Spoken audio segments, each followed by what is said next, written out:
My fiancée wants to end things. She stated her friends think she deserves better than a welder and that I'm out of her league. She wanted to get back together when her backup plan didn't work. Hey everyone, I need your help before we start today's video. We've seen that the channel isn't getting as much attention as it used to, and subscribing is one of the finest ways you can help us. It's free, quick, and it helps us keep making great stuff for you. Your help means everything. Let's work together to make this channel bigger. Thank you very much. Let's begin the video now. Hey, Reddit. My fiancée dropped this bomb out of nowhere. We had been planning our future together for years, and I thought we were building something real, so I honored her choice and left her life. A few months later, I had a risky surgery, and she came to see me and asked for my aid and wanted to be back together. This is what happened. I'm a 25-year-old man who has been with my ex-fiancée, Kayla, for 6 years. We've been engaged for the last 8 months. I am a certified welder in a fabrication shop in the area. I make good money, have steady employment, and I really do develop things that matter. Kayla works at a fancy salon in the city center where haircuts cost $200. Kayla is pretty, very good-looking, the type of woman who gets double looks at the grocery store and complimentary drinks at places she doesn't even want. I'm just an ordinary person that understands how to use a MIG torch and can fix most things that break. Not ugly, but not good enough to be a model. We work together because we were a good fit in important aspects. We met in our last year of high school when she was dating Brad Mitchell, the quarterback who peaked in high school and thought his jersey number made him special. When her old automobile broke down in the school parking lot, I was the guy in shop class who really knew how to fix it. Brad was too worried about his hair getting messed up to get dirty. It took me about 20 minutes to figure out that the alternator was broken, and then I had to spend another hour that weekend replacing it for the cost of the parts. That's how it all began. She would text me when something went wrong. I would fix it. While I worked, we would talk. She would giggle at what I said. And just like that, we clicked. We got engaged last July while we were camping, something we had been planning for months. It was just us, a bonfire, and the ring I'd been saving for since February. A white gold setting with a 2-carat diamond. Took me 12 weeks of extra work, but seeing her expression made it all worth it. We picked a date for the next year in October. We gave us enough time to save money and make plans. After Kayla said yes, I called my best friend Leo right away. When I told him, he remarked, "Dude is your best mechanic and has no problem giving relationship advice. I was beginning to worry you were going to ask your welding torch to marry you instead." For months, everything felt stable. We chose a place to have the wedding, hired a photographer, and started talking about where to go on our honeymoon. Kayla would send me photographs of clothes she liked. I'd act like I had strong feelings about flowers and centerpieces. Everything was fine. Kayla started going to a new exercise class downtown in January, and that's when the first crack developed. A hip Pilates studio that costs more per month than most people spend on food. After the holidays, she wanted to get more into fitness, and I was all for it. It wasn't the fitness class that was the problem. The issue was the women she met there. Kayla would tell her parents about her new buddies at the gym. Jessica, who is married to a corporate lawyer, drives a BMW and recently got back from Cabo. Sarah is dating a cardiologist and looking for engagement rings that cost $50,000. Amanda is just divorced and gets $8,000 a month in spousal support. She is looking into her choices. At first, these were just random tales. Kayla would talk about how Jessica bought a purse for $400 without thinking about it, or how Sarah's boyfriend surprised her with a weekend in Napa. I listened, said what I thought was right, and didn't think much of it. Why would I? You made a mistake. But the story started to change around the end of February. Kayla didn't simply talk about what these women accomplished. She also included her own thoughts. Jessica thought it was adorable that Kayla was getting married so young. Sarah didn't get why Kayla would want to settle down when she had so many other alternatives. How Amanda kept telling Kayla that she was squandering her best years on one guy. When Kayla initially told me one of these things again, I kept it simple. These ladies don't know us. What matters is what we want. She said yes. Stated they were just being nosy and promised not to let what they thought get to her. But the remarks continued coming, and they got more and more explicit. things got strange in March. She began to pick on things that had never upset her before. When I picked her up from the salon, my work clothes were pretty soiled. Can I change before we go out to eat? The noise from my pickup was annoying. Should I have thought about obtaining something newer? Since we were getting married shortly, I might want to think about broadening my job ambitions. There weren't any fights. Kayla wasn't being rude or harsh, but every comment felt like a little test to see how I'd respond to ideas about how to do better. I kept my answers calm. I told them that my work clothes become dirty because I do real labor. I told them that my truck was paid off and worked well. I said that one of my professional ambitions was to become a qualified underwater welder, which would quadruple my pay in 2 years. She would always give in when I pushed back, but I could tell that she was thinking about my answers in a different manner than she used to. It seemed like she was comparing things to some outside norm that I didn't know about. In early April, things reached a breaking point. We were going to have dinner with her parents at their house. There is no formal Sunday family supper. I worked all weekend to perform structural repairs on a warehouse before the Monday deadline. I was late to Kayla's place by 20 minutes because my work took longer than expected. I was still in my work clothes and had a little bit of metal dust on my hands. When Kayla saw me, her whole face changed. "Are you really going to my parents' house like that?" I looked at myself. A little dust on the pants, a work shirt with the company emblem, and steel-toed boots are all fine. I'm coming right from work. Your parents have seen me in my work attire previously. That was not the same. This is the meal. Can't you at least switch? I'm already 20 minutes late, Kayla. Your folks won't care what I'm wearing. She stood there for 30 seconds, staring at me like I had spoken a language she didn't know. After that, she picked up her bag and went to the door. Okay, but this is embarrassing. That word had a different effect than the other comments. Not upset or let down. Shameful. She acted like she had to apologize for being seen with me. The dinner was quite uncomfortable. Kayla hardly said anything. She seemed like she was distracted while checking her phone. Kayla's parents tried to get me to talk about the wedding, but she kept giving brief responses and changing the subject. She rolled her eyes when her dad inquired about my underwater welding qualification. I tried to talk about what had transpired on the way back to her apartment. Do you want to tell me what that was all about? Nothing. I'm just worn out. Kayla, you acted like you didn't want to be there with me. I wasn't embarrassed. I simply wish you had tried harder. What do you want to do more of? Be someone else? That query didn't get an answer from her. We just looked out the window till we came to her apartment. The next day, I called Leo to talk him how upset I was about everything. What comes next? Are you going to be mad because your hands are too rough from making things that don't fall apart? It seemed like watching a vehicle wreck in slow motion in April and May. Kayla didn't change into someone else all of a sudden. The shifts happened slowly, almost without me noticing, but they were persistent enough that I could sense something moving beneath us.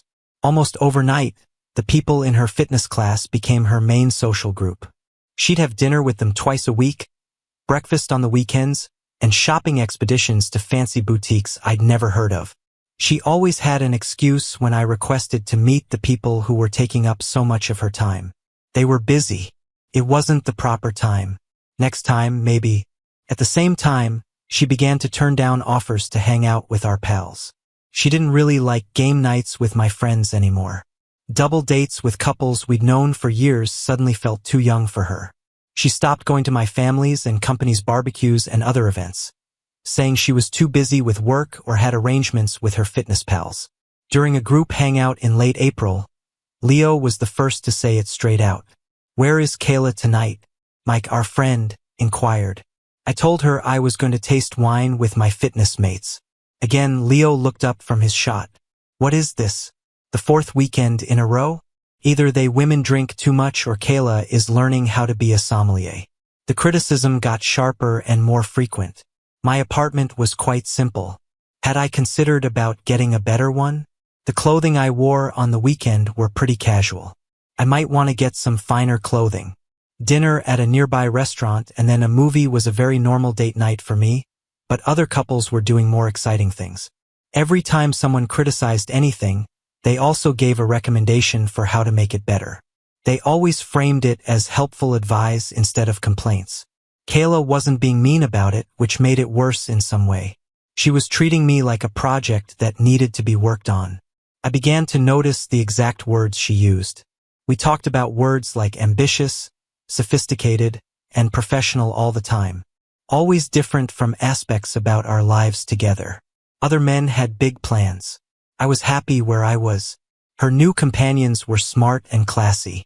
The people we used to hang out with were a bit childish. The boyfriends of her coworkers had jobs. I only had a job.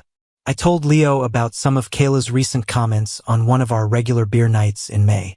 Leo said, "Wait, hold on," almost choking on his drink. "You have just a job," she remarked. "What does Jessica do again?"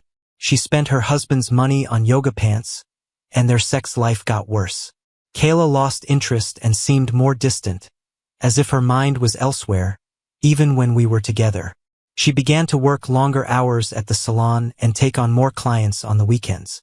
She would remind me how vital it was for her to focus on her business and expand her network when I proposed we spend more time together. Things became worse in May. She began to compare me directly to other males. Jessica's husband had just been promoted at his law firm. Sarah's boyfriend was looking at homes in the pricey section of town. Amanda was seeing a guy who had his own business and drove a Tesla. Kayla would say, "I'm not saying you should be like them," after telling these stories. It's funny how some people really go after what they desire. I tried to deal with this directly a number of times. I asked her if she was dissatisfied with our relationship, if there was something specific she required from me, and whether we should put off the wedding until we figured out what was going on. Every time I'd claim there was an issue, she'd say she loved me just the way I was and then give me another idea for how to make myself better. The qualification for underwater welding came up all the time. When did I start the program? How much more money would I make? Would I think about migrating to a place with more chances? She had looked into how much underwater welders make and was sure this was the way for me to realize my full potential. The breaking point came at the end of May when we talked about how much money we could spend on our wedding. We had been preparing a lovely but not too expensive party, with a total cost of roughly $20,000, which would come from both of our families and our savings. Not fancy but not cheap either. Kayla talked about how Jessica's wedding cost $80,000 and looked like it came from a magazine. How Sarah was already arranging a $60,000 celebration to be engaged. How Amanda's divorce settlement gave her enough money to buy anything she wanted for her upcoming wedding. Kayla remarked, "I'm not saying we need to spend that much, but don't you think we should think about what we could do if we truly tried?" "What do you mean?" "I mean, if you really wanted to broaden your career possibilities and I took on more high-end clients, maybe we could have the kind of wedding that really shows who we are." "Kayla, who do we want to be?" She couldn't give a direct answer to the inquiry. She didn't show me pictures of Jessica's wedding on her phone instead. Everything, from the setting to the flowers to the outfit to the photographer, looked costly. "Don't you think this is pretty? It's nice, but it's not us." "How do you know what is us?" We might have been thinking too small. Kayla's fitness classmates weren't the only ones giving her advice. She was changing the way she saw the world. These women had made her believe that getting married young would mean missing out on chances. That marrying someone who worked in a blue-collar profession meant giving up on a bright future. In June, I quit attempting to save something that was already dead. The last month of our relationship felt like living with someone who looked like my fiancée but wasn't her. Kayla would come home from her workout class or dinner with her new friends and start scrolling through social media right away. She would show me pictures of places she wanted to visit, restaurants she wanted to try, and experiences she wanted to have. All of them were expensive and needed a lifestyle we didn't have. "Check out this Napa spot that Sarah went to. Isn't that amazing? It looks good. Kayla, we should arrange a trip like this. That lodge costs $500 a night." So folks our age were able to buy lovely things. These talks happened every day. My job became my safe place. In early May, I started the underwater welding certification program. After my usual shifts, I went to class 3 nights a week. It was a tough curriculum. Technical diving, underwater cutting methods, and safety rules that could save your life 60 feet below the surface. I enjoyed every second of it. Kayla had been in favor of the certification at first, mostly because she had looked into how much money it could make. But she got angry as the program took up more of my time and efforts. I was either studying all the time, too exhausted to go out, or not putting our relationship first. She was spending 4 nights a week with her fitness pals and working extra hours to pay for her new way of life. But somehow, my 3 nights of classes were an issue. Leo said something that was evident during one of our study sessions at his shop. Please help me comprehend this. She doesn't like that you're studying to get more money, which is what she wants. But she's not upset that she has to pay for sessions that teach her how to breathe better while stretching. That makes a lot of sense. Things became really bad in late June when we tried to have a basic talk about our common calendar. That following weekend, she wanted to go to a wine tasting with her pals. We had planned to visit my parents. She said we should change the date of the family visit when I told her about the conflict. Kayla, it's not like we don't see your folks all the time. We haven't seen them since Easter, yet we planned these plans 2 months ago. I know, but this wine thing is vital. What for? For my job. These ladies are friends with persons who work in beauty. Jessica's husband knows people who work for some of the biggest makeup brands. I looked at her. You work with hair, not makeup. I might be able to. I might be thinking about more than just cutting hair for the rest of my life. She wasn't only unhappy with our relationship. She didn't like herself, the choices she made, or the life she had before she met her new pals. The wine tasting was a sign of everything that was wrong between us. I told Kayla that it would mess up our family plans, but she went nonetheless. She got home 3 hours late, a little drunk, and full of stories about the great people she had met. You should have gone with me. You would have learnt a lot about what successful individuals really do on the weekends. I was going to see my folks as planned, right? But sometimes you have to choose between being comfortable and wanting more. When I informed Leo about this exchange, his reaction was priceless. So it's ambitious to drink expensive wine with strangers, but it's comfortable to visit the folks who reared you. I'd love to watch these women try to fix a flat tire or keep their checkbook in order. Very ambitious things. Came time to make a choice in July. Sasayon. She had begun to say things about putting off the wedding. Not canceling it, but moving it back a year or 2 so we could figure out what we wanted to do. She wanted time to make sure we were laying the appropriate groundwork for our future. I told her we had to decide whether to go through with the wedding as planned or cancel it completely.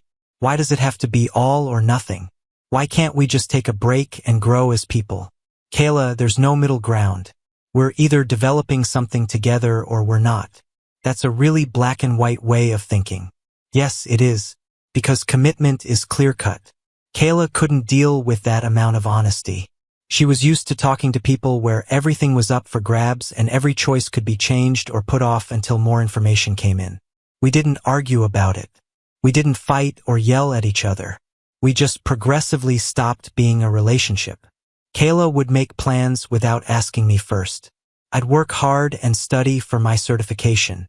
We'd go days without talking to one another and weeks without talking about anything more important than whose turn it was to get groceries. We were very much roommates who were engaged at the beginning of August. We'd meet up for an hour in the evening, talk about our days, and then go to bed at different times. It all came to an end on a Tuesday night in the middle of August. She had supper with friends and got home at 10 p.m. I was getting ready for my last certification test by spreading out my textbooks and practice tests on the kitchen table. For approximately 10 minutes, she sat across from me and watched me work without saying anything. Do you ever wonder what our lives will be like in 5 years? I stopped reading. I think about it all the time. What do you see? A garage with a workshop in it? Maybe some kids. A good job that pays well and keeps me interested. Spend time with family and friends who are important to you. Making something that lasts. She nodded slowly. That sounds wonderful, but I don't think that's enough for me anymore. What would be enough? I don't know yet. That's the issue, Kayla. You can't plan a wedding based on possible better choices. I'm not talking about anyone else. I mean potential. What did I not realize I could do? She finally said, I think we should talk about taking a break. Kayla, you can't take a break from being engaged. We're either going to get married or we aren't. Why do you have to be so sure about everything? That's how commitment works, though. We talked for another hour about the same things we had been talking about for weeks. Kayla wanted to be able to change her mind, have choices, and have time to figure out what she could do. I wanted a spouse who was sure about picking me, sure about making a life together, and sure about the future. We had to break up since we couldn't give each other what we desired. On a Friday night in August, 3 days later, the couple broke up for real. We had both had time to think about what we talked about on Tuesday, and neither of us had changed our minds. Kayla still needed time to sort things out. I still think that being engaged means we already knew the crucial things.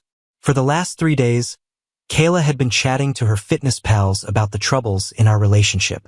When she got home on Friday night, she looked like someone who had gotten a lot of good advice about making a hard but essential choice. I've been thinking about what we talked about, she continued, as if she were about to give a speech, and I think we desire different things at the moment. What do I want that you don't want? You want things to stay the way they are. You want to get married and live the same life we've always lived, but with rings and a marriage certificate. I want to get bigger. I want to push myself. That was the most honest thing she'd spoken in a long time. Okay then, I said, let's call it off. I suppose Kayla thought there would be more fighting, more attempts to get her to stay, and more talks about terms and dates. She seemed almost upset when I quickly agreed with her choice. Just like that. You just informed me, Kayla, that you don't think you can grow as a person while we're married. What am I expected to debate with? I didn't say it that way. Yes, you did. You mentioned that if we get married, you won't be able to do what you know you can do. That suggests you think I'm stopping you from doing things. I believe that the relationship is keeping us both from moving forward. From what? She still couldn't give me a clear answer. She only made vague references to potential, growth, and options she hadn't looked into yet. There was no drama when the ring came off. Kayla took it off her finger and put it on the coffee table between us, like she was giving back a library book. I took it and put it in my pocket. What about the deposits for the wedding? She asked. I'll take care of the cancellations. You can take care of your outfit. What about our friends? They are grown-ups. They will figure it out. We spent the next hour figuring out the details. Kayla would stay at her flat. I'd take my things out over the weekend. We would divide up the things we owned together. Not much, since we had never lived together for real. We would notify our families separately instead of making a big deal out of it. The whole talk was quite polite. That weekend, when Kayla was away with her friends, I packed up my things. It didn't take long because I had always taken care of my own flat. My clothes, some books, a few kitchen things I brought over, and my tools that I stored in her garage. I was able to fit everything in my pickup in 2 trips. Put her keys on the kitchen counter with a message thanking her for the 6 years they were together and wishing her well. We had already said everything that needed to be said. Therefore, I didn't see the sense in a theatrical goodbye scenario. Calling her parents was the hardest part. For 8 months, these people had been planning to become my in-laws. I told them the essentials. They were let down. Emma, her little sister, had a difficult time. She was looking forward to being a bridesmaid and had already chosen her dress. I told her that grown-ups sometimes realize they aren't as compatible as they believed, and that it was better to find that out before getting married than after. I was shocked that my parents were relieved. They said they had been worried about Kayla's mood swings during the past few months. I guess I wasn't disguising my anger as well as I thought I was. A lot of our pals weren't startled either. A few others said they had noticed that Kayla had been acting differently lately, becoming more critical and less engaged in group activities. The only real shock was how quickly Kayla got over it. She was uploading images of her visits to fancy restaurants and weekends with her fitness friends within 2 weeks. Her presence on social media altered completely. More pictures of her alone and with her new friends, and fewer pictures of her with her family and couples. I didn't use social media at all for the first month. Didn't need to read about Kayla's new life or why our relationship ended. Leo was the first person to see how I was doing following the breakup. He came to my flat with a case of drinks and his usual subtle way of being there for me. So, Kayla's finally free to explore her full potential, he said, cracking open a bottle.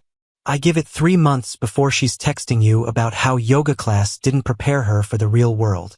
September through November was about rebuilding my life as a single person and focusing on the goals I'd set before Kayla decided our relationship was holding her back. I finished my underwater welding certification in early October, passing all the technical and practical exams on the first try. The program had been challenging, but I genuinely enjoyed the technical aspects and the problem-solving required for underwater repairs. Within a week of getting certified, I had 3 job offers. The specialized work, and there aren't many people qualified to do it safely. I chose a company that handles infrastructure repairs for bridges, dams, and offshore platforms across the Southeast. The money was exactly what I'd hoped for. My first contract was a bridge inspection and repair project that paid $2,800 for a weekend's work. Not bad for someone who supposedly wasn't ambitious enough. I moved to a better apartment in November. 2 bedrooms, garage space for my truck and equipment, workshop area for side projects. Nothing fancy, but comfortable and functional. Started saving for a down payment on a house, figuring I'd be ready to buy something within 2 years. Work kept me busy and satisfied. The regular fabrication job provided steady income and interesting projects. The underwater contracts were both challenging and lucrative. I was learning constantly, solving problems I'd never encountered before, building skills that few people possessed. I also started hitting the gym consistently for the first time since high school. Not because I was trying to prove anything, but because the underwater work required serious physical conditioning. Dating wasn't a priority, but I wasn't actively avoiding it either. Went out with a few women I met through friends or work connections. Nothing serious, just casual dinners and movies. It felt good to spend time with people who were interested in me rather than trying to convince me to become someone else. Through mutual friends, I heard occasional updates about Kayla. She was still working at the salon but taking additional classes in some kind of advanced beauty technique. Still hanging out with her fitness friends, though apparently the group dynamics were getting complicated. Something about money and competing for attention from the same social circles. In November, I ran into Jessica at a coffee shop downtown. One of Kayla's fitness friends, the lawyer's wife who drove the BMW and went to Cabo. She recognized me and came over to say hello. "How are you doing?" Kayla mentioned you guys had decided to take different paths. "I'm doing well. Work's going great, staying busy." "That's good to hear." Kayla said you were getting into some kind of specialized welding, underwater welding. "Just finished certification." Jessica looked genuinely interested. "That sounds fascinating and probably very well paying." "It's good work, I bet." "My husband has clients in the maritime industry. They're always complaining about how hard it is to find qualified underwater welders." We talked for a few more minutes about work and mutual acquaintances. Jessica was polite and seemed genuinely friendly, which made me wonder how much influence she'd actually had on Kayla's decision-making. Maybe Kayla had been hearing what she wanted to hear rather than getting the direct advice she claimed. At the end of our conversation, Jessica said something interesting. "For what it's worth, I always thought you and Kayla were good together. Sometimes people get restless and think the grass is greener somewhere else." December brought my first major underwater contract, a dam repair project that would take 3 weeks and pay more than I used to make in 6 months at the regular fabrication job. I loved every minute of it. The project team was small, just 5 guys, all specialists in different aspects of underwater construction. We worked efficiently, trusted each other's expertise, and took pride in solving problems that most people couldn't even understand. Between regular work and underwater contracts, I was making more money than I'd ever imagined. I started thinking about buying a house earlier than planned. With my income trajectory and the money I'd saved, I could afford something substantial.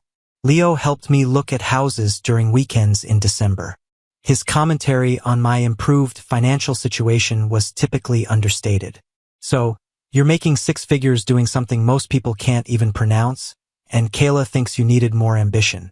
I'm starting to think those fitness classes affected more than just her flexibility. January brought the headaches.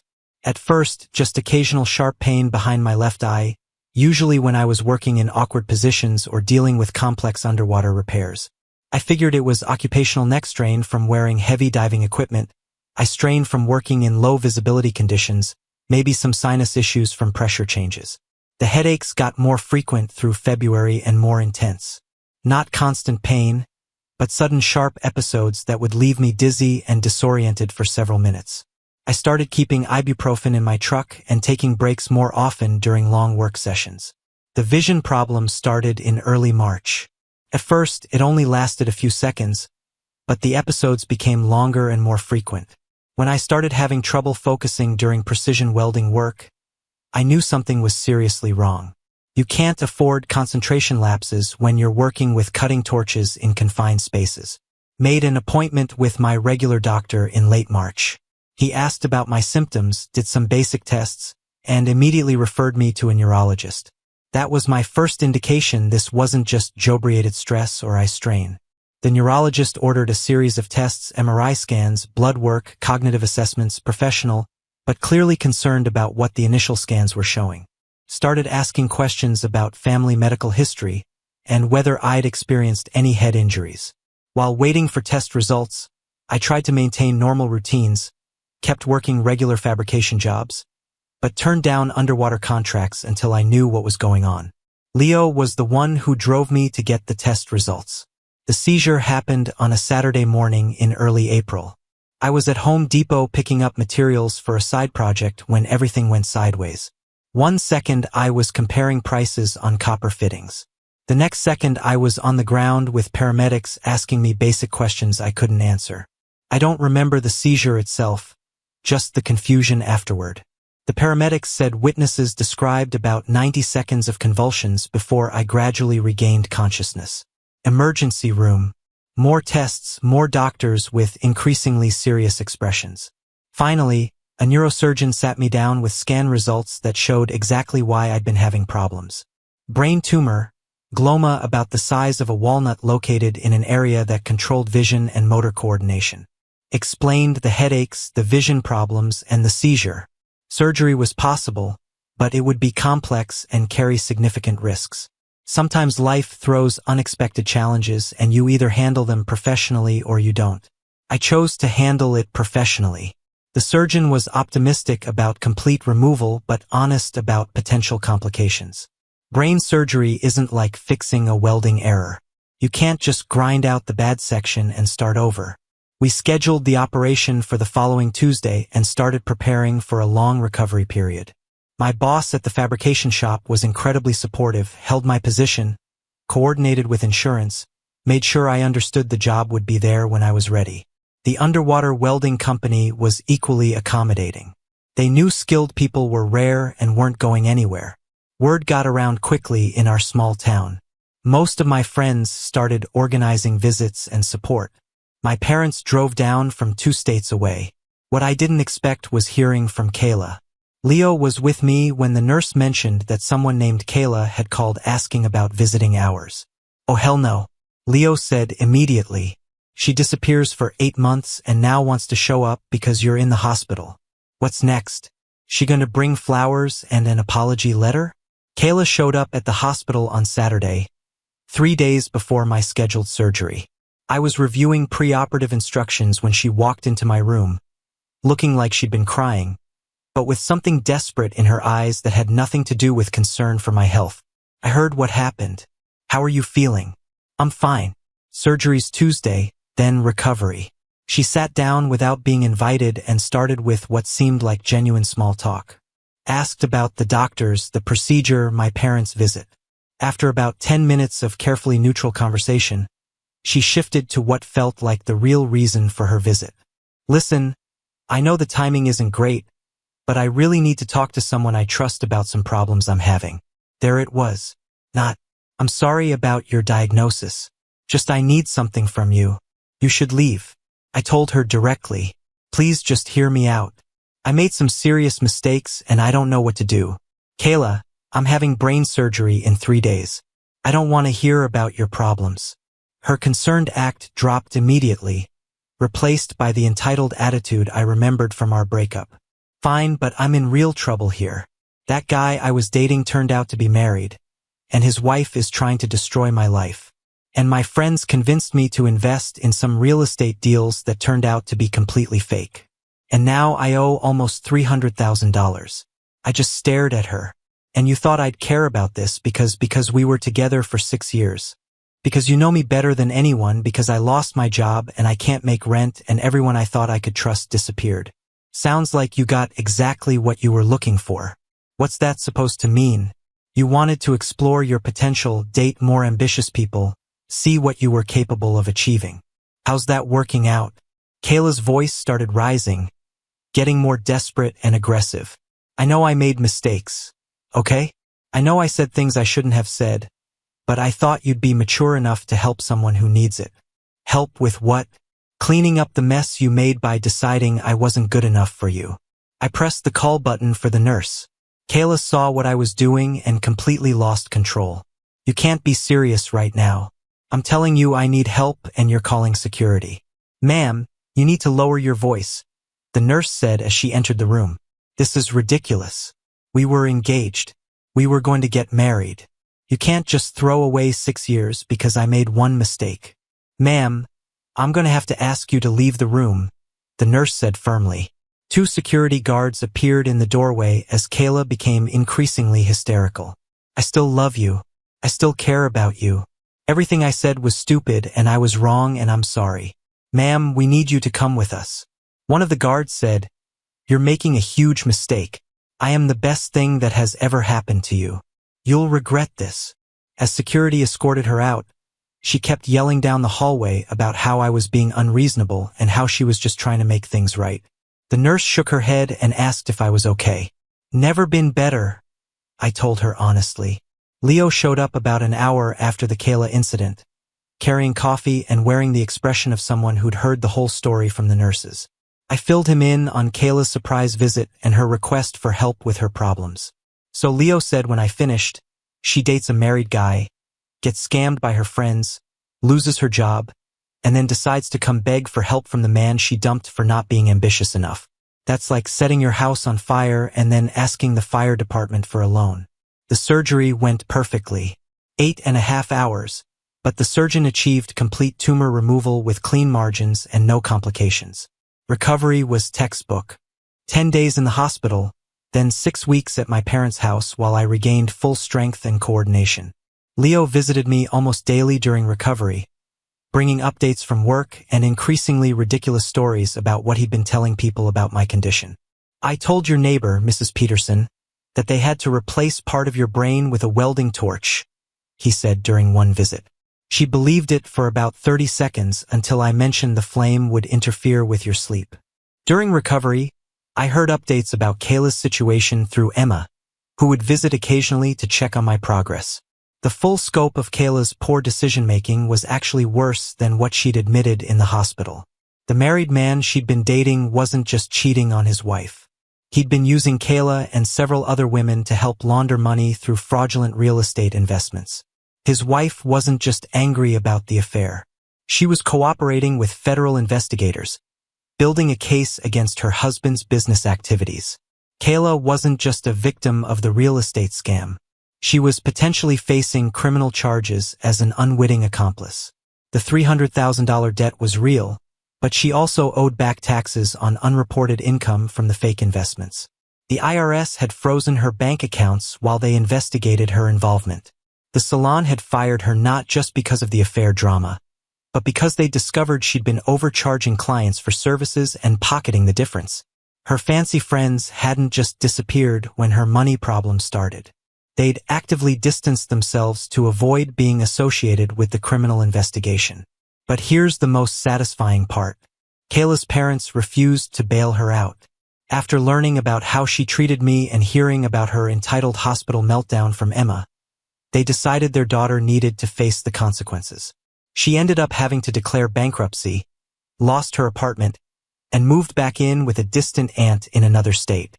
The criminal investigation followed her there, and she was eventually charged with conspiracy to commit fraud, though she ultimately pled down to a misdemeanor with restitution requirements.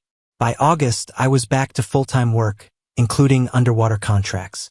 The doctors had cleared me completely.